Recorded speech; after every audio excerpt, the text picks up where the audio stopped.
estudantes. Então, a primeira pergunta que eu te faço é a seguinte: como é que se faz uma entrevista e como ser um bom entrevistador? Nilson, a pergunta é difícil. Eu sempre gostei de entrevistar, desde a época lá em que eu comecei lá contigo, na Zero Hora, entrevistando jogadores de futebol. Eu sempre me lembro de um perfil que eu fiz com o centroavante, aquele do Grêmio Lima. Foi assim um trabalho que levou mais dias e tal, fazendo perguntas e tudo. E depois eu fiz muitas entrevistas com intelectuais, publiquei 2 livros. Tem um livro que eu publiquei em 1993, Pensamento Fim do Século, pela LPM, com entrevistas com personalidades tipo Astor Piazzolla, Humberto Eco, Habermas. Eram só essas figuras assim. E depois publiquei um outro pela editora da PUC, chamado Visões de uma Certa Europa, com entrevistas que eu fiz durante o tempo que eu morei na Europa. Então, sempre gostei disso. E ainda faço muita entrevista para jornal no Caderno de Sábado. A última até foi bem divertida com o Dr. Nilson Maia, presidente da Federação Unimed RS, e volta e meia com escritores, principalmente. Mas o grosso mesmo das entrevistas é o dia a dia no programa Esfera Pública. Ali, nós temos, em média, 5 convidados por dia. Então, nós temos em torno de 1.000 convidados por ano. Como o programa vai fazer 11 anos, significa que nós já entrevistamos, embora algumas pessoas evidentemente se repitam, nós já fizemos mais de 10.000 entrevistas. São entrevistas que podem durar 1 hora, pode durar 15 minutos. Este ano a gente já entrevistou vários ex-presidentes da República, Collor, Fernando Henrique, Temer. Então, é o dia a dia, entrevistar. Durante muito tempo, e isso creio que todos vocês sabem muito melhor do que eu, quando eu comecei entrevistando, eu era mais, eu não diria incisivo, eu era mais agressivo. Então, eu queria meio que constranger, era meio inquisitorial. E agora que eu já sou quase um sexagenário, eu fui ficando mais sinuoso. De vez em quando, é claro, a gente briga, porque somos seres humanos e de vez em quando nós estamos bem e perdemos a paciência. Mas, em geral, não. Eu consigo fazer as perguntas que eu quero sem um tom agressivo. Então, eu diria o seguinte, que, do meu ponto de vista, entrevistar é estabelecer um diálogo que seja baseado na honestidade, tem que perguntar o que se quer, perguntar o que é importante, mas que não pode ser um interrogatório policial. Não somos policiais, não somos juízes, e precisamos fazer com que o entrevistado fale. Nesse sentido, é preciso que ele estabeleça uma certa relação de confiança com o entrevistado. Senão, ele vai se proteger, vai se retrancar e não vai dizer nada de interessante. Então, precisa, ao mesmo tempo, ser firme, incisivo, mas capaz de estabelecer uma relação de confiança. E aí o entrevistado vai se soltando e dizendo coisas interessantes. E dá para estabelecer também uma relação amistosa, porque boa parte desses entrevistados, vocês sabem muito bem, são entrevistados que a gente vai entrevistar de novo. Então, não pode todo dia fazer uma entrevista que corta a relação com o entrevistado. Precisa, ao mesmo tempo, apertar o cara e saber que ele vai voltar, até porque ele não é obrigado a voltar. Então, tem uma certa, eu vou dizer assim, um certo jeito para obter respostas e manter a relação e conseguir ter um bom trânsito. Uma coisa que me agrada nesse ofício é ter boas relações com todos os horizontes. Eu me dou bem com o pessoal da direita, eu me dou bem com o pessoal da esquerda, é uma relação afetuosa e que passa, muitas vezes, por um interesse sincero de saber como é que as pessoas estão, de saúde, num tempo como este, certos aspectos assim afetivos. Então, eu acho que entrevistar é, primeiro, se informar bem e depois ter honestidade e firmeza. Como a nossa plateia de entrevistadores é grande hoje, como eu tenho todos no meu visual aqui, eu vou começar a direcionar para as perguntas. Eu já gostaria de começar com a Pamela, que é a nossa jovem do grupo aí. porque a gente quer ouvir as dúvidas dos jovens mesmo. Então, que responsabilidade. Juremi, eu estava pesquisando sobre a tua história, sobre a tua carreira, e eu vi que atualmente tu participa de um canal, né, do Correio do Povo, onde tem o Papo com o Juremir. E eu queria perguntar para ti quais foram os desafios que essa quarentena te trouxe nesse período. Como tu lidou com esses desafios e como a gente pensa, né, que a comunicação ela tem que continuar. Eu queria que tu contasse um pouco para nós como foi essa migração mais efetiva para o digital. Olha, eu comecei a me digitalizar lá na Zero Hora com o Nilson em 1986, quando a Zero Hora implantou o sistema de computadores. Então, eu estava começando em jornalismo e rapidamente a gente já passou para a informatização e tudo.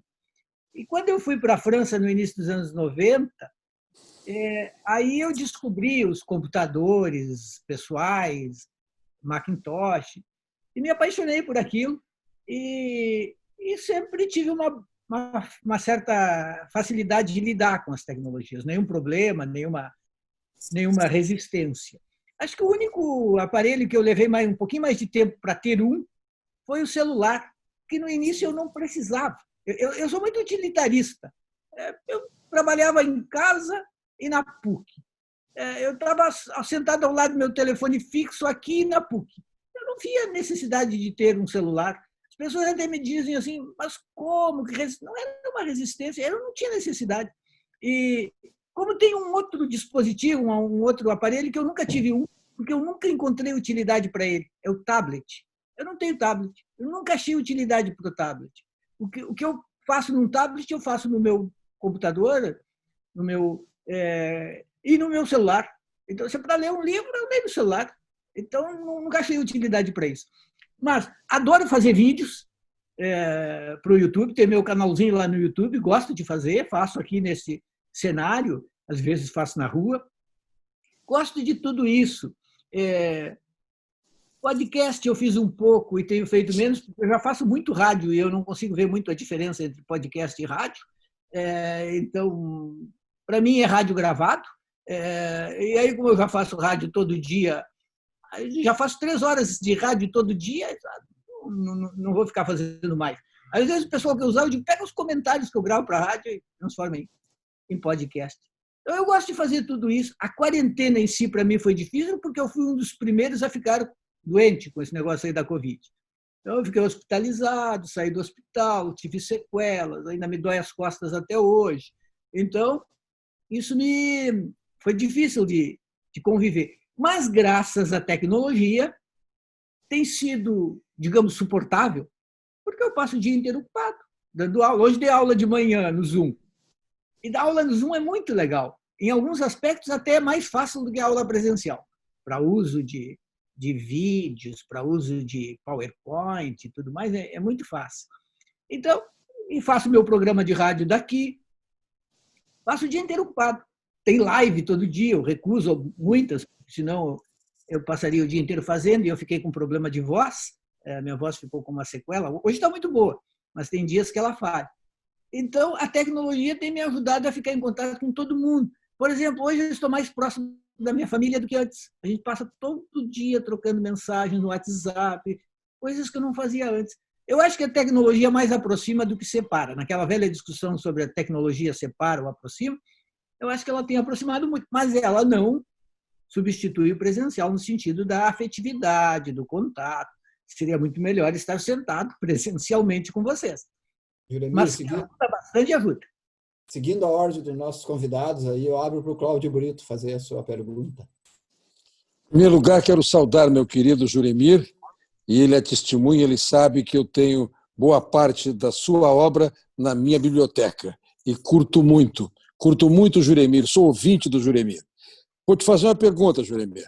Fizeste aí o apanhado da entrevista com personalidades, as entrevistas com luminares, aqueles que tu vais entrevistar muitas vezes até pela biografia. Citaste um que está de aniversário hoje, Fernando Collor, por exemplo. Agora te faço uma pergunta. Como é entrevistar o João dos Anzóis Carapuça, que vende sorvete na esquina? A tecnologia me ajudou a ter algumas conversas com o Brito ultimamente, graças à iniciativa dele. E isso é muito bom. Eu não sou um obcecado só por luminares. Lá no Esfera Pública, a gente conversa sobre isso. Teve até um episódio um dia, a gente entrevistou, sei lá quem, presidente da Câmara, um luminar. E depois tinha uma professora de uma cidade do interior. E alguém disse, poxa, mas uma hora é o presidente não era o presidente da Câmara, não me lembro quem é. E depois, para mim, o que interessa é, antes de tudo, o tema. No Esfera Pública, o que a gente mais gosta de fazer é pegar um tema e esgotar. Pegar a volta às aulas. Entrevistar o diretor, o professor, o secretário da educação, todo mundo para ver a diversidade dos pontos de vista. Isso eu acho interessante. E aí tem que fazer falar. Eu acho que a principal atribuição do entrevistador é fazer a pessoa falar, deixar a pessoa à vontade para ela falar. Tem uns que rendem muito, tem uns que rendem até demais, eles falam demais, aí tem que cortar. Tem outros que falam um pouco, mas a gente tem que deixar à vontade para que as pessoas falem. E cada um tem coisas a dizer. Não são só as celebridades que têm grandes coisas a dizer. Todas as pessoas têm experiências interessantes que vale a pena ouvir. Então, eu procuro me preparar sobre os temas para conseguir extrair de cada entrevistado o melhor possível. Wilson Romero.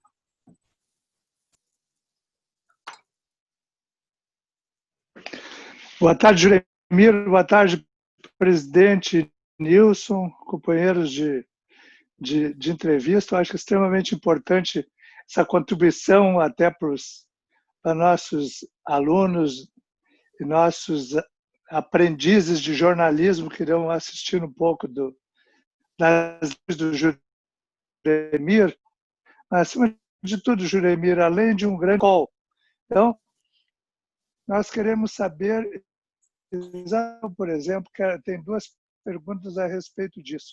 Como é a tua produção de crônicas diárias para o jornal Correio do Povo? Se tu tem equipe de redação, como tem muitas crônicas não datadas, tem uma rotina para isso? Como é que é essa produção criativa, esse parto diário de nascer um filho escrito? Que a crônica diária é um parto, né? Às vezes é cesariana, às vezes é parto natural. Como acontece isso? Minha segunda pergunta que eu já emendo é, dentro de uma empresa que é frontalmente unionista, apoiadora do atual governo, há alguma restrição, digamos assim, alguma censura sobre o que tu fazes lá dentro? Ou tu tem total liberdade? Essa liberdade de empresa se confunde com a liberdade de imprensa? Então, a gente está falando de tecnologia e acabou de chegar aqui em casa o Ivan, que é um dos técnicos da Rádio Guaíba, para trocar um equipamento, que a gente faz o programa com uma mistura de equipamentos. É parte aplicativo, Skype, StreamYard, e parte é um equipamento da rádio. Então, a gente usa o som pelo equipamento e recebe os convidados e o som dos convidados por um aplicativo. Por isso que eu tenho que tirar o som para não reverberar. Por isso que eu não estava ouvindo vocês no início. E aí ele veio trocar aqui. Sobre isso, Romero, obrigado pelas perguntas. Eu adoro escrever. É a coisa que eu mais gosto de fazer na vida, escrever. Então, eu escrevo a qualquer hora, em qualquer lugar. Mas, como aos poucos eu fui organizando a minha vida, e agora eu passo a maior parte do tempo em casa, mesmo antes da quarentena, eu já ficava bastante tempo em casa, tenho os meus horários prediletos para escrever. Eu prefiro escrever de manhã. Eu gosto de escrever das 8 da manhã às 11 da manhã. 3 horas, dá tranquilamente para fazer uma crônica.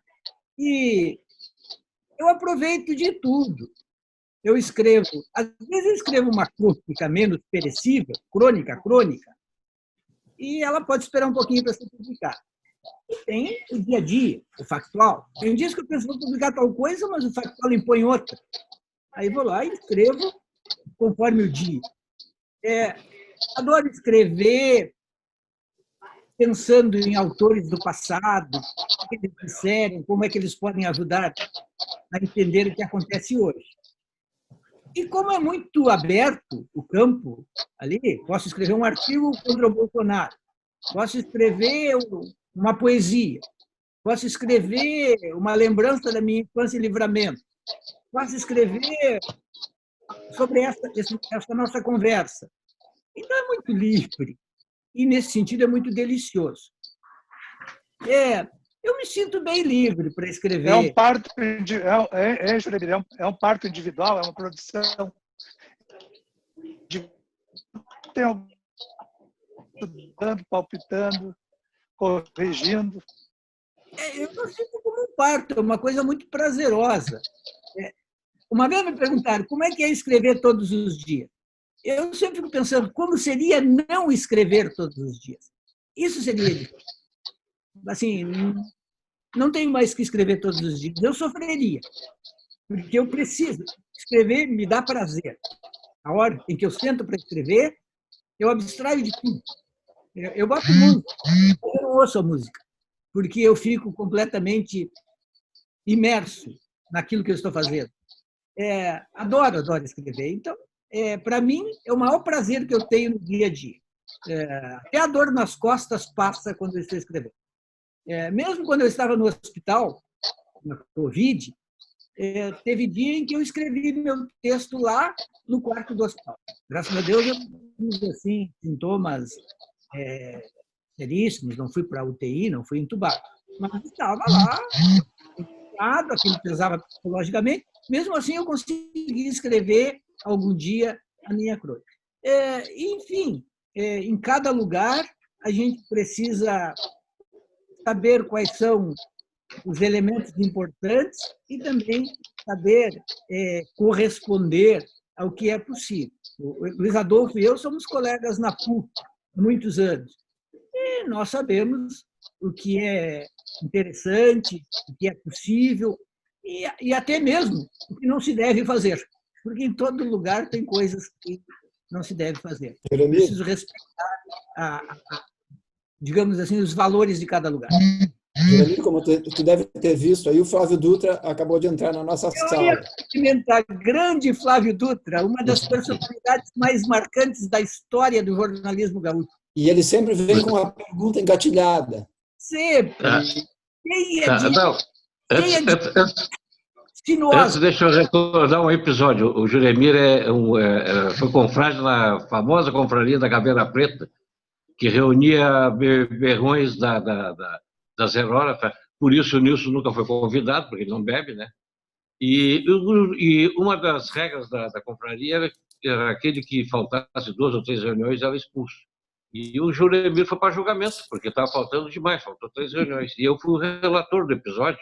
E, claro, como bom PSD mineiro, eu pedi vistas e essas vistas estão até hoje para serem averiguadas. Tá? Dito isso, é muito clara na tua formação intelectual a influência francesa, da cultura francesa. Tu, inclusive, estudaste em Paris um bom tempo, viveste lá, foste correspondente lá. Eu queria que falasse dessa importância dessa influência de fora, de uma cultura de fora, tá no teu trabalho, no trabalho do jornalismo em geral, mas especialmente no teu trabalho, no teu trabalho de opinião diária. Como é que se dá esse processo? Olha, eu sempre fui muito apaixonado pela França, por ter morado lá, por ter feito muitas amizades. Esse é o primeiro ano, desde 1991, que eu não vou à França, por causa da pandemia. Então, quando eu não estive morando na França, eu fui a cada ano 1, 2, até 3 vezes, mas pelo menos uma. É a primeira vez. Eu pensava fechar 30 anos indo à França todos os anos, mas este ano não vai dar. Eu estabeleci uma relação muito forte com os franceses. Eu sei, cada lugar tem seus defeitos, cada lugar tem suas manias, Mas eu gosto da França e tenho muitas relações fortes em Paris, em Montpellier, em outros lugares. Gosto de ir lá. E no meu trabalho diário, acaba tendo uma influência pelo seguinte: eu todos os dias leio na internet o Globo, o Estadão, a Folha de São Paulo. O único jornal que eu leio em papel é o Correio do Povo, que eu recebo em casa. E leio jornais franceses. Todos os dias eu leio Libération, Le Monde, Le Figaro.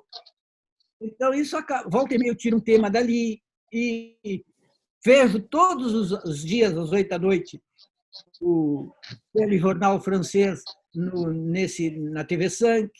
Então, mantenho sempre a minha relação atualizada.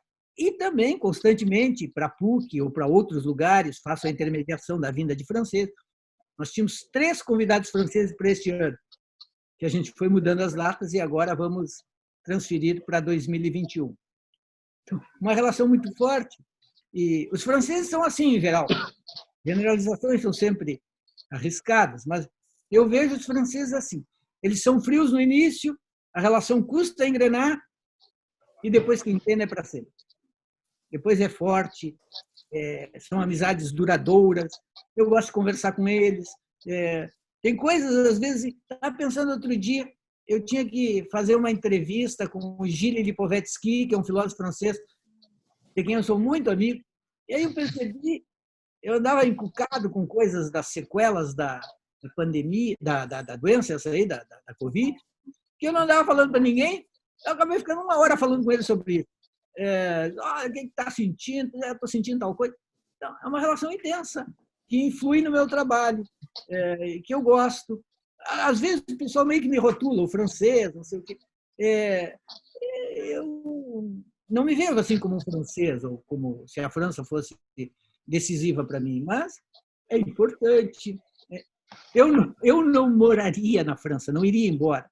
Eu acho muito estranho as pessoas que querem ir embora para Portugal, para a França, para qualquer lugar. Eu, se tiver que ir embora, vai ser para Palomas. Se eu tiver que sair de Porto Alegre, eu vou voltar para Palomas. É o único lugar para onde eu iria definitivamente. Ô, Juremir, deixa eu fechar a roda dos nossos entrevistados aí para depois liberar para quem quiser perguntar. Mas a Tamara e o Luiz Adolfo, que são os meus colegas de diretoria, ainda não perguntaram. Então, abro para a Tamara. Vou fazer uma pergunta. Tudo bom, Juremir? Ei, Tamara. Tudo bom. Eu fiquei, quando a primeira pergunta, eu fiquei pensando naquele entrevistado que ele é monossilábico, é sim, não, e vai um tempo, e tu fica desesperado e tu não sabe o que fazer. E, por outro lado, aquele que não para de falar, que momento cortar, tu tem alguma técnica especial para fazer o monossilábico falar e que momento corta entre a palavra do palastrão? Quando nós começamos, a Thaline e eu, Esfera Pública, há mais de 10 anos, uma das ideias era deixar as pessoas falarem, porque normalmente os programas de rádio cortam muito. O sujeito fala 30 segundos, 40 segundos e já atropela. Então, fica muito picotado. A nossa ideia era dar espaço para desenvolver o raciocínio. Só que tem alguns, e eu diria que parece até uma coisa treinada, até por partido, não vou dizer qual partido, mas tem um partido em que todos falam muito. Muito, muito, muito. É interminável. Capaz de falar meia hora. Aí, então, a gente tem que cortar. Aos pouquinhos, a gente foi estabelecendo um padrão. Depois de 7 minutos, a gente corta. 7 minutos, a gente encontra um jeitinho de cortar. O que fala monossilábico é mais difícil, porque às vezes não rende. Às vezes uma entrevista morre em 10 minutos porque o cara não vai falar. Agora, entrevistar é engraçado. Acontece de tudo. Uma vez, o Luiz Carlos Reck, que agora está lá na Grenal, ele e eu fizemos uma entrevista juntos com uma pessoa que estava na China e que nós não sabemos até hoje quem é. Nós entrevistamos o cara e em nenhum momento nós ficamos sabendo o nome dele. Porque a gente estava entrevistando um político que disse, não, mas essa resposta é melhor aqui com... Mas ele não disse o nome, e passou. E nós ficamos falando, o cara falou, respondeu, nós não perguntamos o nome e ele também não disse o nome. Então, até hoje, a gente não sabe quem foi que a gente entrevistou. Acontece de tudo. E outra Mas coisa, o peso da produção, né? Um programa de rádio a produção tem que funcionar tão bem quanto o entrevistador, né? Eu acho que qual é o peso da produção? a produção é tudo. A produção é decisiva. A nossa produtora atual no Esfera Pública é a Pamela, que é maravilhosa. É uma guria. Ela é ótima. Ela é engajada, interessada, apaixonada. E então a gente está em contato o dia inteiro por WhatsApp. Às vezes, às 11 da noite, eu estou olhando televisão e ela, fulano não vai poder. Então vamos tentar o Beltrano o tempo inteiro. Tem entrevistados que a gente fica perseguindo durante meses. E tem outros que a gente pensa na última hora. Agora, tem que botar um programa no ar todos os dias com 5 convidados. Tem dias que é muito fácil. E tem dias que falta meia hora para começar e não tem ninguém. E tem que ter. Então, é uma aventura, ao mesmo tempo maravilhosa, e tem dias estressantes. E sem uma boa produção, não funcionaria. A produção é o elemento fundamental. Eu já tive dezenas de produtores, praticamente todos muito bons. Normalmente uma gurizada que ainda está na faculdade ou que acabou de sair da faculdade. Eles chegam com todo o amor, com todo o gás. E eles descobrem rapidamente a realidade, o que é o dia a dia. Uma coisa, todos os ideais, e outra é o dia a dia. E, claro, também tem um encantamento. A Pamela, por exemplo, ela foi ficando amiga de gente, ela liga para o Marco Aurélio Mello, do STF. O cara atende, sabe que é ela, e conversa com ela, e é gentil. E ela também se encanta com isso. E isso vai fazendo com que ela tenha mais vontade. E, aos poucos, no início, quando a Pamela chegou, ela não tinha grandes conhecimentos de política. Hoje ela sabe tudo. Ela conhece todo mundo, ela sabe como chegar nas pessoas, ela toma a iniciativa. Bom, nós não somos o programa do Bial, que deve ter sei lá quantos produtores, e que todo mundo quer ir lá. Então, nós batalhamos. E, com uma estrutura pequena, a gente consegue coisas que tem dias que dão uma grande alegria. Produção é essencial. Juremir, Posso dar um pitaco?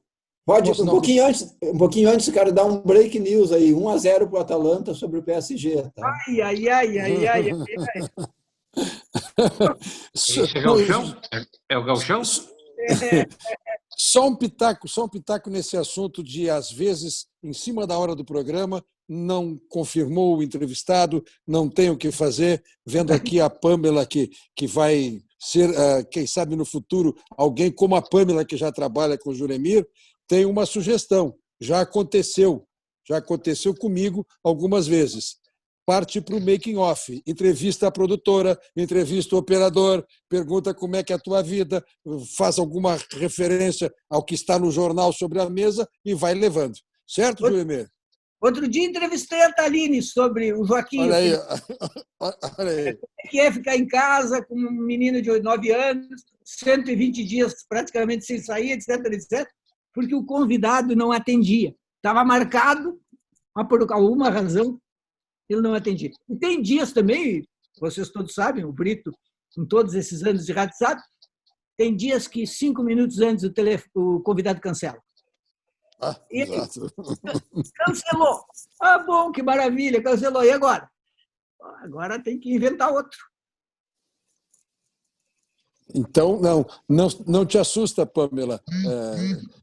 Faz da situação o teu programa. Isso. Juremir, vamos continuar nesse caminho da produção da entrevista, mas no caso não a de rádio, que tem a produção como uma função fixa da emissora. A produção de uma entrevista tua para o jornal, onde tu és o produtor e tu és o repórter, por exemplo, no Caderno de Sábado, vou entrevistar uma personalidade. Qual é a preparação que tu fazes para essa entrevista do Caderno de Sábado? Bem, eu sempre tive essa coisa bem clara, que o essencial era ler os livros do entrevistado. Então, isso desde lá da 0 Hora. Eu me lembro de ter ido entrevistar a Lia Luft, e eu, começando em jornalismo, estudante pobre, mal vestido e tudo, Ela ficou meio desconfiada. Mas, depois a gente fez a entrevista, eu tinha lido os livros dela. E ela ficou impressionada com o conhecimento que eu tinha daqueles livros. E foi uma entrevista legal. Eu me lembro que uma vez eu fui entrevistar um cara de moda, não sei, da Lancôme. Era um cara de moda que veio a Porto Alegre. E eu também fui lá. Bem, confesso que eu era meio radical. Eu fui de Havaianas. E o cara ficou meio assim. Esse cara não vai ter nada para perguntar. Esse cara não pode. Mas eu tinha me preparado.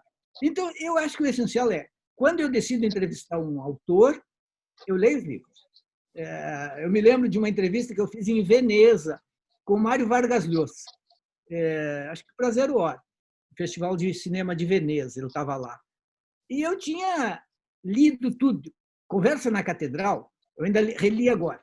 É um livro que talvez eu tenha lido 30 vezes. Então, eu não digo isso para me gabar, eu digo isso como um dado. Quando eu quero entrevistar alguém, eu leio o que a pessoa escreveu, o que ela fez. Eu me preparo, porque eu gosto. A entrevista, para mim, é um encontro, é um acontecimento. Outro dia eu entrevistei o Dr. Nilson Mai sobre esse livro aqui dele. E eu li e reli e me preparei bastante e foi uma conversa muito agradável. Então, eu acho que o essencial quer conversar com a pessoa, tem que saber de que ela fala, o que ela fez, por que ela fez, e tentar... Tu faz marcações no livro? Como é que tu procede? Tu marca a página? Como é que é essa operação? Eu risco os livros bastante. Risco, marco. Atualmente, eu estou fazendo uma coisa, mais uma vez, relendo as obras completas do Borges. Borges é o meu escritor predileto. Todos os escritores, eu acho que ele é o maior de todos. E aí eu releio e marco frases, e de vez em quando eu estou relendo e descubro uma frase que eu tinha marcado e não me lembrava. E aí eu fico pensando, por que eu marquei? O que ela me dizia na época? O que ela me diz agora? Então, para mim, entrevistar é encontrar uma pessoa para ter uma conversa que deve ser diferenciada, em que eu me enriqueça. Eu tenho prazer em encontrar as pessoas.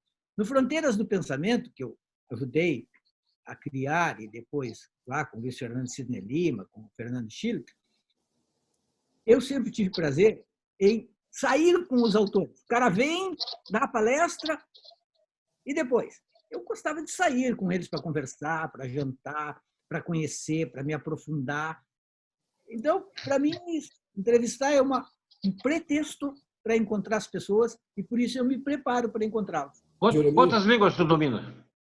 Eu falo assim, eu posso dizer que eu falo bem, francês. E espanhol, porque eu sou ali da fronteira, eu me viro. Nunca fui bom em inglês, sei o... Todos nós falamos espanhol, né? Eu, por causa do francês, eu perdi um pouco. Começo a falar espanhol e vira francês. Mas eu, como era correspondente na França, na Europa, me virava em francês, em espanhol. O entrevistador deve se posicionar quando ele está entrevistando alguém, por exemplo, que emite alguma opinião preconceituosa, e ele deve também tentar conquistar a simpatia do entrevistado? Grande pergunta. Eu já pensei muito, o Luiz Adolfo sabe, na faculdade a gente vive as voltas com esses temas. Isenção, objetividade, imparcialidade, tem, não tem. Eu cada vez mais acredito que cognitivamente se pode ser imparcial, por que não? Mas é difícil. E não sei se é conveniente sempre. Acho que em alguns casos é melhor não ser. Mas quais casos? Então, para mim, agora que eu já sou... Eu achava que eu era jovem, mas eu me dei conta que eu já tenho 35 anos de jornalismo. Vocês têm mais do que eu, mas eu já tenho 35, então já não é pouco. E, para mim, o essencial é a independência. Em alguns casos, é preciso ser, digamos, posicionado. Sei lá, vou pegar o exagero, se eu entrevistar um pedófilo, se eu entrevistar um corrupto, comprovadamente corrupto, que eu não tenha nenhuma dúvida, e ele disser que não fez nada, talvez eu tenha de ser posicionado. Eu acho que, em alguns casos, o posicionamento é necessário. Por exemplo, questões de racismo. Eu acho que cabe o posicionamento. Agora, eu não acho que se deva o tempo inteiro ser juiz, inquisitorial, sabe? Tem situações em que me parece que passa do ponto. E eu acho que tem que, sim, tentar ganhar a confiança do entrevistado, mas também não pode ganhar confiança de uma maneira um tanto, vamos dizer assim, desonesta, né? Para enganar, para fazer uma pegadinha. Eu acho que tem que ser um diálogo franco. E a gente pode dizer muita coisa sem ser maldoso ou sem ser inquisitorial. Eu digo praticamente tudo. Juremir? Diga. Juremir, ficou um assunto pendente lá sobre a questão envolvendo liberdade de empresa, liberdade de imprensa. Durante a reforma da Previdência, tu foste muito crítico à reforma do atual governo. Havia alguma restrição, alguma censura, apesar de saber que o grande financiador dos meios de comunicação é o empresário. O próprio governo como o principal anunciante. Havia alguma censura? Tu tinha total liberdade? Havia algum monitoramento do que tu escrevia? Como é que é isso dentro da Record, dentro da rede? Eu acho que, sobre a reforma da Previdência, eu disse tudo que eu pensava. Podia até estar errado, mas eu disse tudo que eu pensava.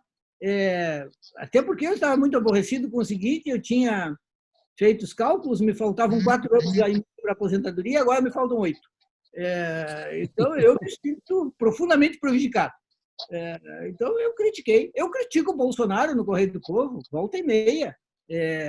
Agora, eu acho que todas as empresas têm seus interesses e têm seus limites. Eu sempre penso assim: alguém escreveria no Globo... Nem um bispo te ligou, hein? Até hoje, não. Mas eu me pergunto assim... Nem um bispo te ligou para te baixar? Não, até hoje nenhum bispo me ligou. Nem sei se eles sabem da minha existência. Alguém escreveria um artigo contra o Roberto Marinho na Globo? Ou contra o Maurício Sirotsky na Zero Hora? Ou sei lá. Não. Todas as nós sabemos qual é um certo limite, que pode ser o limite até digamos assim, do bom senso, ou pode ser também o limite do respeito. Por exemplo, eu trabalho na PUC há 25 anos e adoro a PUC. Acho a PUC um lugar maravilhoso. Tem uma relação estupenda com os irmãos maristas. Agora mesmo, quando eu adoeci e fui para o hospital, eles fizeram tudo por mim. Tem uma relação maravilhosa com eles. Nunca me passaria pela cabeça ser grosseiro em relação à religião. Não me vejo em sala de aula fazendo qualquer tipo de análise sobre acreditar em Deus ou não acreditar em Deus. Eu acho que é uma coisa de respeito pela crença de cada um. Eu também tenho as minhas crenças. Então, eu acho que a gente estabelece um certo limite em todos os lugares. Na Zero Hora era assim. Do meu tempo de Zero Hora, eu tinha essa noção de que era preciso ser razoável, que não me proibiam de nada, mas também certas coisas eu mesmo deveria pensar: será que é interessante dizer isso ou não? Porque, no fundo, eu penso o seguinte, que para dizer as coisas essenciais é preciso, por vezes, deixar de dizer algumas que são prescindíveis. Jovem Dutra, Brito, estão livres aí para perguntar. Eu quero fazer... Bom, tudo bem. Posso ir, Brito? Vai, firme, vai, firme. Tá, rapidinho. Tá. Tu já tivesse polêmicas à direita, à esquerda e ao centro, Juremir.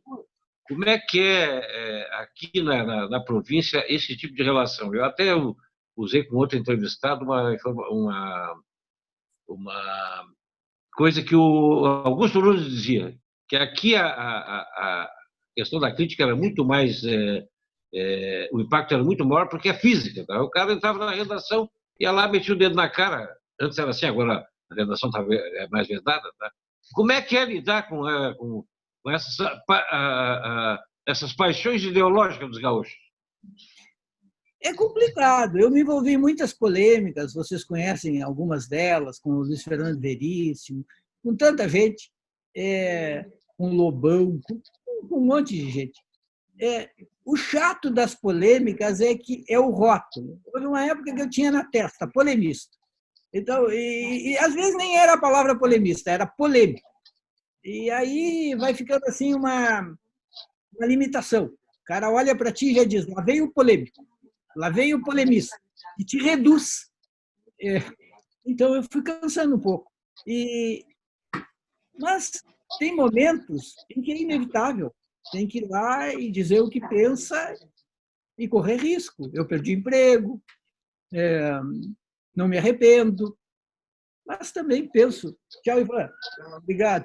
Falou tudo para a Cláudia como é que funciona? Tá bom. Botou um aparelho novo, a Cláudia que viu, ela vai me explicar como é que funciona depois. Beleza. Então, eu gosto de polêmica, mas eu estou numa fase em que eu quero mais dizer coisas que tenham um certo sentido, quem sabe até uma certa profundidade. Eu estou numa fase zen. Estou menos interessado em brigar e mais interessado em criar, em emocionar, em colaborar. Um detalhe, pois é. Até eu estou aqui com a preocupação de, quem sabe, em alguns momentos, traduzir tudo isso para o aproveitamento da Pamela. Quando o Juremir falou na visita à Lia Luft, ele passou para mim uma lição. Opa! O entrevistador também tem que encantar o entrevistado. Foi isso que ele fez. Ele surpreendeu a Lia Luft. Ele chegou com um jeito de que não tivesse nada a ver com aquele mundo da Lia e deu um banho na Lia, sobre Lia. E aí encantou a mulher e obteve uma grande entrevista. E a outra observação que eu quero fazer é que está ficando muito claro na palavra do sempre muito posicionado Juremir, que no momento da condução do programa, da ancoragem, da entrevista, não se está tratando de um debate. Uma entrevista não é um debate. Então, eu acho que essas observações eu queria passar para a Pamela, para aproveitamento dela como estudante de jornalismo. Não sei se os demais aprovam aquilo que eu observei. Está muito bem sintetizado, é isso. Sabe, Brito, eu passei, talvez pelo meu tipo de personalidade e tudo, eu passei muitas vezes por essa experiência da desconfiança. Eu ia falar com alguém e sentia que havia uma desconfiança. Não vai render, será que... Tem uma escritora francesa chamada Elisabeth Roudinesco, uma especialista da psicanálise, fez biografia do Freud e tudo mais. Eu fui na casa dela, em Paris, e ela desconfiou de mim. Ela olhou para mim e pensou, esse troço não vai dar certo. Não pode, não vai dar certo. E eu fiz a entrevista com ela, ela ficou minha amiga. E nas vezes em que ela veio a Porto Alegre, eu a entrevistei de novo, e ficou uma relação bem legal. Mas na primeira vez eu olhei para ela e senti nos olhos dela assim, claramente, do tipo, daí não pode vir nada. Então, muitas vezes eu passei por isso, de enfrentar a desconfiança, mas de acreditar, eu posso, e ir em frente. Ô, Juremir, antes de passar para a Pamela, que eu quero que ela faça a próxima pergunta, eu queria te perguntar só o seguinte, e quando o entrevistador fica numa saia justa, tipo a Márcia Tiburi se retira do programa e tu fica só com o Kim Kataguiri e tem que te explicar para o público? Isso é importante, porque ali acho que a gente adotou a saída certa, que era de reconhecer que a gente não tinha avisado a Márcia que o Kim estaria, mas não era por uma armadilha contra ela. A gente não avisou porque ele se ofereceu para ir na última hora, era para ele ter entrado por telefone. Ele estava em Porto Alegre, era o dia do julgamento do Lula no TRF4, e ele disse, não, eu quero ir aí. A gente aceitou. E deu ruído na corrida e não foi avisado. Embora eu tenha comigo que não há uma obrigação de avisar, mas é uma etiqueta. É uma boa avisar, para evitar constrangimentos, a gente não faz um programa para constranger ninguém. Então, foi correto. Eu pedi desculpas, olha, não avisamos, e erramos. Mas, por outro lado, reafirmou uma coisa na qual eu acredito muito, que é em ponto e contraponto. Eu quero ouvir a Márcia, mas quero ouvir o Kim também. Eu não vejo por que eu deveria cancelar um ou outro. A direita queria que eu cancelasse a Márcia. E a esquerda queria que eu cancelasse o Kim. E eu gosto dos dois. E me dava bem, me dou bem nos dois. O Kim, volta e meia, quando eu adoeci, eu recebi recado do Kim: Juremir, estamos torcendo por ti. Então, eu sou assim. Eu sou amigo. Por exemplo, querem ver um sujeito com quem eu me dou muito bem, uma relação que daria para chamar de amizade? O Nelson Marquesan. Troco ali mensagens com ele no WhatsApp, com muitas pessoas consideradas ou de direita, ou conservadoras, ou não de esquerda. Houve uma época em que a esquerda não gostava de mim. Hoje a esquerda gosta de mim. Mas o Nilson, que estava lá na Zero Hora na época, sabe. Quando eu saí da Zero Hora, quem trabalhou pela minha saída foi a esquerda. A esquerda assinou abaixo-assinado para eu sair da Zero Hora. Que é a glória. Pois é. Então, eu continuo mesmo. Eu gosto de gente de direita e gosto de gente de esquerda. Peraí, tu já te recompôs com o Veríssimo? Não, mas devo dizer que eu não me arrependo das críticas que eu fiz. Mas eu acho que o Veríssimo é um bom escritor e que dá prazer ler as coisas que ele escreve e que, de vez em quando, eu leio o Veríssimo escondido no banheiro.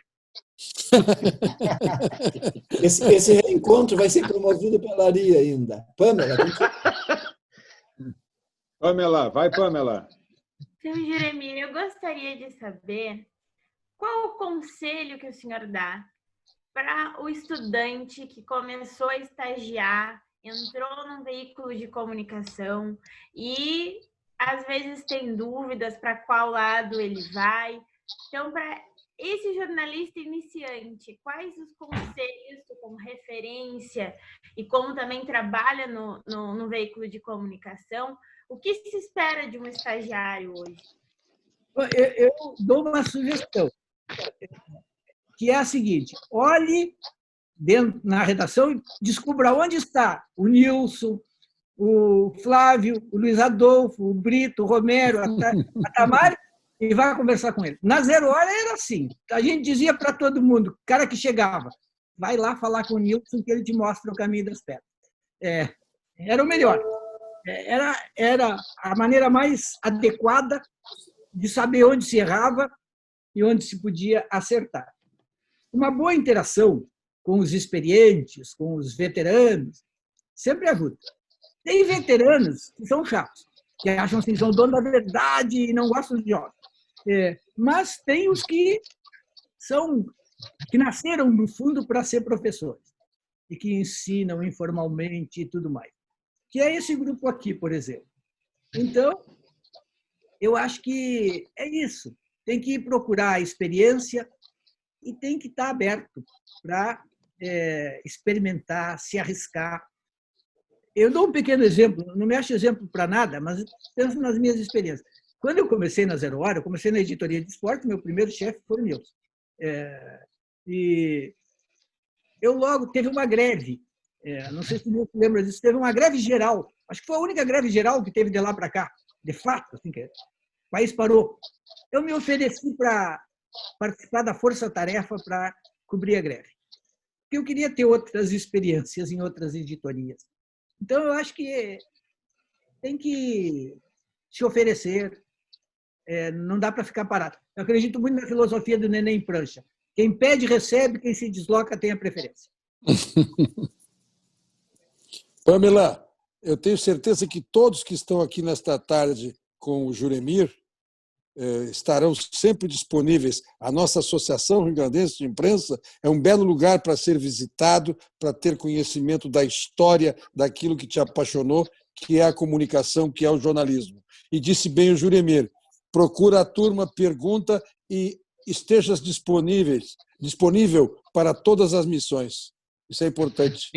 Isso tem uma vantagem também, Brito e Juremir, tá? É a maneira do seguinte, de te livrar do estagiário pentelho, né? O cara vai lá e começa, não, vai lá e fala com aquele senhor lá de cabelo branco, que é o senhor Nilson, aí te livra do estagiário pentelho. Eu queria fazer minha última pergunta ao Juremir, e gostaria de voltar de novo ao programa de rádio. E aqui no Rio Grande do Sul, a gente vive muito essa dicotomia, Grêmio Inter, na política, PT, anti-PT e tal. Como é que é a questão do programa de vocês, que é um programa essencialmente, não, prioritariamente de política, enfrentando um peso pesado, um programa com a tradição do sala de redação, de um assunto mais de massa, que é o futebol. Como é que vocês lidam com isso aí? Tem preocupação? Ou vocês fazem o que tem que ser feito e a concorrência que trata dele? Como é que vocês na Guaíba, tu e a Thaline, tratam desse assunto, Juremir? De uma maneira bem simples. Desde o primeiro dia, a gente estabeleceu um objetivo, que era tentar conquistar naquele horário o ouvinte que não quer futebol. Porque ele existe. Então, nós dissemos assim, olha, tem muitas... Eu adoro futebol, participo do Ganhando o Jogo todos os dias, não era uma questão de combater o futebol, era de dizer, tem um outro público que quer outra coisa. Então, vamos tentar oferecer o nosso produto para esse público que não quer futebol. Por exemplo, o público feminino tem um grande... Ainda que hoje as mulheres estejam muito mais interessadas em futebol, tem um grande público feminino que não quer futebol. Então, vamos oferecer para eles um produto assim. E outro aspecto, é um horário em que os políticos estão disponíveis para um programa presencial, que agora é virtual. Mas a base do nosso programa era levar os políticos ao estúdio. É o melhor horário possível. É quando, claro, alguns, mas o almoço e tal, mas em geral eles querem ir. Então nós nunca pensamos, nós temos que bater o sala de redação. Não, nós pensamos, nós temos que ter uma boa audiência, temos que ter patrocinadores e temos que fazer o melhor programa possível. É o que a gente tenta todos os dias. Brito, última pergunta, pessoal. 60 minutos chegamos. Vamos aproveitar agora fazer a última pergunta de cada um, para aproveitar o Juremir aí e agradecer mais uma vez. Brito. Muito bem. Eu vou aproveitar para perguntar ao Juremir algo que ele de passagem referiu e que tem sido muitas vezes também um questionamento que me envolve. A questão novas tecnologias, avanços e rádio. Eu digo sempre, a internet virou rádio. A internet que virou rádio. Tudo converge no meio rádio. E eu gostei muito quando ouvi o Juremir dizer, olha, podcast é rádio gravado. Eu gostaria que tu enfrentasse este tema das inovações, o rádio como tal, como possibilidade de enfrentar o que o mundo tem a descobrir. Sempre o rádio estará presente. Não sei se é esse o teu pensamento, Juremir. O rádio se beneficiou muito da internet, porque resolveu um problema que era o alcance. Qualquer um sabe. Eu viajei muito para o interior do estado, chegava a viajar todo dia, saía do programa, pegava um carro, fazia 300, lá da palestra. E rapidamente eu percebi que qualquer das nossas rádios, com seus 600 quilowatts, não sei o quê, qualquer uma delas, depois de um certo quilometragem desaparece. Então, a internet resolveu isso. Pode ouvir rádio em qualquer lugar. Deu uma mobilidade, uma amplitude espetacular. Então, o rádio está mais vivo do que nunca. E tem vários tipos de rádio. Eu gosto do rádio conversado. Um rádio em que se dá notícia e se conversa. Eu não gosto daquele modelo vertiginoso de notícia, notícia, notícia. Eu gosto de uma coisa mais descontraída, conversada. Mudou tanto no rádio que tem espaço para mim que não tenho voz. Então é uma coisa fantástica, porque no rádio, na época em que eu era criança e ouvia a Guaíba com aquelas vozes maravilhosas, eu não entraria. Eu ouvia gente com voz linda, inclusive, eu lamento muito a morte, o Edgar Schmidt. Eu gostava da voz do Edgar Schmidt, uma voz aveludada, suave, achava linda. Tem uns caras de voz de todo tipo, lindas. Eu acho, por exemplo, o Nando Gross tem uma voz que eu acho muito bonita. E tantos outros. Eu não tenho. Em outros tempos, não me deixariam passar na frente da rádio. Mas hoje pode. E o rádio eu acho fantástico. É uma grande escola o rádio. Porque o rádio ao vivo é um troço fantástico. Tem que improvisar, tem que encontrar solução, passa por saia justa. Tem convidado, não tem convidado, cai no meio, essas conexões caem no meio. E aí faz o quê? Então, e aí, tu entrevista, ora, o presidente da República, ora, o Gari, tu tem que ter flexibilidade, informação, tu entrevista o jurista que te aplica o latim, tu entrevistas o político que te aplica a cara de pau e tu tem que estar pronto para rebater. Eu acho sensacional. O rádio, e o retorno é imediato. O cara está te bombardeando, dizendo comunista safado. E o outro está dizendo, finalmente uma pessoa isenta, adorei a sua opinião. A gente é isento quando a opinião da gente coincide com a do ouvinte. Exato. Então, eu acho fantástico. Juremir, já passando para a minha pergunta, como é que tu vê essa barafunda de redes sociais e as redes sociais como instrumento de desinformação? Rede social informa ou desinforma? Faz as duas coisas. Tem fake news e tem muita informação. Eu vejo as redes sociais como uma velha banca de revistas. Você está em alguma rede social? Quais delas? Em todas. No Instagram, no Facebook, no Twitter. Eu gosto mais do Twitter. O jornalista, em geral, gosta do Twitter. Manchete, titulozinho, bem jornalístico. Mas, tem lead. Exato. Mas eu vejo a internet como uma banca de jornais. Estão lá todos os jornais e revistas, é um monte. E qual é o teu desafio? Te tornar visível. E os estudantes que vão ver esse vídeo, como fazem o filtro para ter uma boa informação em rede social? Como tudo precisa de boa formação na família, na escola, na faculdade, e precisa ser esperto, precisa ser inteligente, mas os estudantes, eu digo isso na FAMECOS, por exemplo, os estudantes são muito bons, eles são muito rápidos, eles sabem de tecnologia muito mais do que nós, e quando eles percebem que é possível galgar, ocupar espaços, eles se dedicam, eles são muito bons. A minha experiência de 25 anos na FAMECOS é de estudantes que encantam a gente. Como em tudo, tem alguns que não são bons. Mas o saldo é mais positivo do que negativo. Deve ter uma rede que tu não está, né? Só uma rede que tu não está, é a TikTok, né? Ainda não, mas quero entrar. Juranir, corroborando isso que tu disse, outro dia essa menina que está nos acompanhando aí nos emocionou a todos com o depoimento dela sobre jornalismo. Eles estão muito melhor preparados do que nós éramos na nossa época, não tenho dúvida quanto a isso. Sem dúvida nenhuma. Vou contar uma história. Eu fui fazer teste na Zero Hora, indicado pela Núbia Silveira, numa sexta-feira, 27 de novembro de 1986, o chefe era o Nilson. Mas eu tinha um pequeno problema, eu não sabia datilografar. E ele me mandou ir no São José, entrevistar o presidente de São José, caía uma água danada, eu voltei ensopado, e ele me mandou fazer 10 linhas. Eu destruí bem umas 50 laudas para escrever 10 linhas, que ficou tudo borrado. Eu não sei se ele entendeu alguma coisa, mas ele precisava de alguém, porque tinha Grenal, acho que no domingo, e ele precisava de alguém para ajudar. E aí ele me contratou. E graças a isso eu entrei no jornalismo.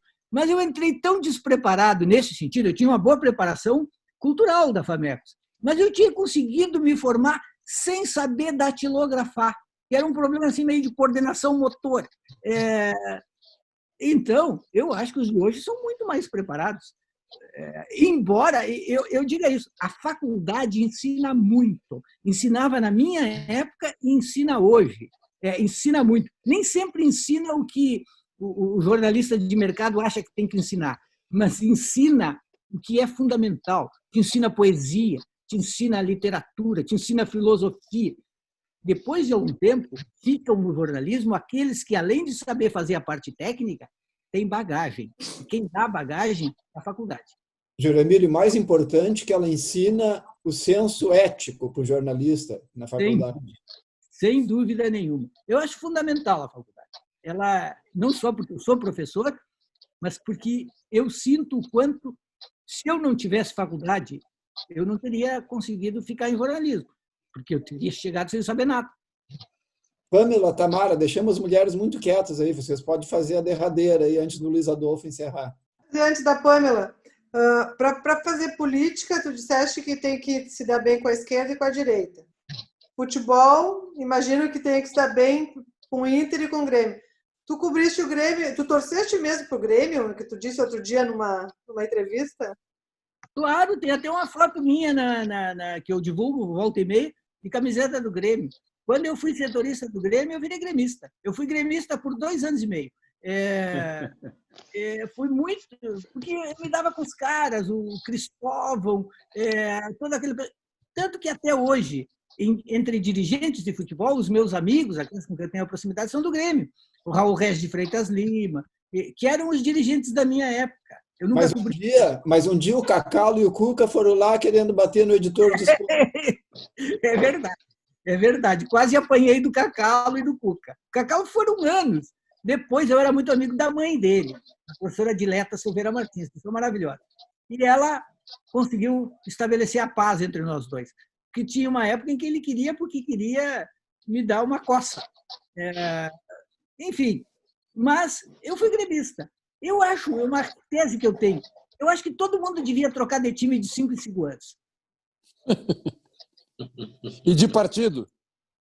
De partido todo mundo troca. Porque os caras trocam... Partido de 4 em 4 anos se troca. De 4 em 4. Troca-se de tudo. Sexo, religião, partido, esposo, esposa. Por que não troca de clube, de futebol? Pamela, tua última pergunta, Pamela. E aí já faz um comentário, se tu quiser, sobre a entrevista. Faltou alguma coisa ou a gente tem que fazer tudo de novo? Não, realmente, assim, é muito legal, é muito especial ter momentos como esse. Eu, particularmente, nunca imaginei que eu estaria aqui via Zoom com todas essas feras tendo essa grande aula, sabe? É um espetáculo mesmo. A outra aula que eu tive também, eu saí, conversei com os meus colegas, tentei passar tudo que estava fresco na minha memória para eles também terem um pouco desse ensinamento que eu tive aqui. Já quero começar agradecendo mesmo, porque é muito importante para nós que estamos começando na nossa carreira. A gente tem, às vezes, muitas incertezas do tipo, para que lado que eu vou? Aonde eu vou me desenvolver? Então, emendando já a minha pergunta, Juremir, eu gostaria de saber o conselho que tu dá para aquele aluno que, às vezes, ele quer chegar num meio já de comunicação, dentro do jornalismo, querendo mudar muitas coisas, querendo mostrar um outro lado, por exemplo, a questão do racismo, a questão social, e até quis fazer uma reportagem grande no início desse ano sobre produtos orgânicos e o sistema tradicional, as diferenças. E quando eu fui fazer a minha pauta, a minha pesquisa de pauta, eu vi que tinha muita coisa que eu precisava pesquisar. E os meus professores colocaram meus pés no chão e disseram, isso é muito legal, mas hoje a gente precisa ter uma estrutura grande para chegar numa pesquisa de pauta como essa. Então, eu queria que tu me desse um conselho, e assim para todos, quando o aluno ele tem esse grande sonho, às vezes precisa atingir uma certa experiência para chegar em determinadas pautas. Eu queria que o senhor pudesse me dizer, para o aluno, ele não, obviamente não precisa desistir, não tem que desistir, mas o que ele faria no início da carreira dele relacionado a isso? Eu acho que tem que fazer o que quer. Assim, nessa coisa de contar pequenas histórias, quando eu comecei na Zero Hora, um dos editores lá, saudoso, todos nós gostávamos muito dele, era o Boró, o Mauro Torales. Figura maravilhosa. Eu escrevi um texto sobre o Grêmio, em que eu começava citando o filósofo Søren Kierkegaard. Ele me chamou e disse: Juremir, Kierkegaard, é texto para o pessoal do futebol, eles vão achar que é o novo treinador do Grêmio. Eu disse: não, mas tem que citar Kierkegaard, por que não? Tem que elevar a cultura desse público. E ele riu com a experiência dele, do tipo: tá bom, guri, mais tarde tu vai perceber que não. Bom, no início a gente faz essas coisas e depois a gente vai ajustando. Algumas vezes eu penso assim que eu fiz bem em insistir. Eu me lembro de uma outra figura maravilhosa do jornalismo, o Olir Zavascki, todos aqui conviveram com ele. E o Olir era o secretário de redação da Zero Hora. Eu queria fazer uma entrevista ping-pong com um grande filósofo que tinha vindo a Porto Alegre, o Habermas. Eu queria 2 páginas. Eu fiquei lá enchendo o saco de todo mundo, pedindo as 2 páginas e dizendo: não, é muito, não sei o quê. E, finalmente, eu fiz a entrevista e, quando eu cheguei, a central que era dedicada a isso estava cheinha de anúncios. Sobrava lá um espacinho lá em cima, assim, uma golinha lá em cima. Eu fui lá falar com ele: mas não pode, o Habermas é estupendo, é o maior filósofo do mundo, e vocês vão me dar só esse espacinho. E aí, lá, tanto eu enchi o saco que ele disse: tá bom, vou dar um jeito. Tirou uns anúncios para cá, outro para lá, e ficou só um anúncio lá embaixo. E ficou a entrevista. Eu fiquei orgulhoso de ter publicado aquela entrevista. Eu tenho até hoje a página guardada. E eu agradeço ao Olir pela confiança que ele teve. Assim, ele, de repente, esse bonito fez uma boa entrevista mesmo, vamos publicar. Então, a gente tem que insistir, tem que lutar e tem que acreditar. E vai fazer bobagem, e vai errar, mas vai acertar também. Quando a gente é jovem, tem que usar, tem que arriscar e tem que apostar. Luiz, a gente gostaria de ficar mais 1 hora com o Juremir, né? Mas... Só mais uma última pergunta que a gente vem fazendo para os entrevistados, Juremir. Como é que tu vê o jornalismo agora, pós-pandemia, pós-platô interminável dessa doença? Como é que tu vê a relevância do jornalismo que tem sido destacado e quais são, digamos assim, as tuas impressões do nosso papel? Eu acho que o jornalismo nunca vai desaparecer. Eu até me permito dizer que eu acho que o jornal em papel é possível que desapareça, mas o jornalismo, não. O jornalismo é fundamental para organizar a informação, para coletar a informação, para descobrir aquilo que, como se diz, alguém gostaria de esconder. O jornalismo é fundamental. E nesta época, nós estamos vendo isso. O bom jornalismo está divulgando informações preciosas, está ajudando a educar a população na medida do possível para enfrentar essa doença. Sem jornalismo não tem democracia. Eu acredito profundamente nisso. O jornalismo é base da democracia. E não adianta pensar que todo mundo é jornalista porque eu estou com o meu celular e vejo o acidente na esquina e faço uma imagem ou enfim, relato o acontecimento. O jornalismo é profissão, precisa sistematizar, precisa investir naquilo, precisa se dedicar. E aí não é para todo mundo, precisa formação, é para quem quer ser. Então, eu acredito que o jornalismo tem um futuro muito promissor. Agora, os suportes vão mudando. Então, o papel, não sei se vai resistir, por razões econômicas. Evidentemente que é muito mais barato fazer um jornal na internet do que ficar imprimindo e mandando de caminhão para algum lugar. Por exemplo, agora com a chegada da tecnologia 5G, a velocidade das conexões vai aumentar muito. Então, vai ficar muito mais fácil usar celular e tudo mais. E isso vai facilitar, mais uma vez, o jornalismo eletrônico, virtual, o que se quiser. Então, lugar para jornalista não vai faltar. Agora, não é aquele jornalismo que a gente fazia em determinado tempo, do ponto de vista da tecnologia. Mas é melhor hoje, em geral. A primeira vez que o Nilson me mandou cobrir um jogo fora de Porto Alegre foi em São Borja. E nós fomos de Fusca. O motorista era o Vicente. Nós fomos de Fusca a São Borja.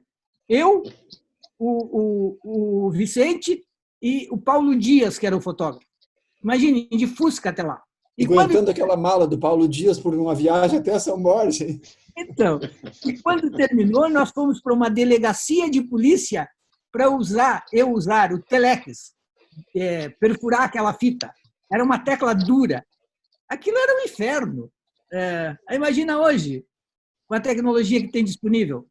Ficou melhor, ficou mais fácil, ficou mais rápido. Desse ponto de vista, é muito melhor.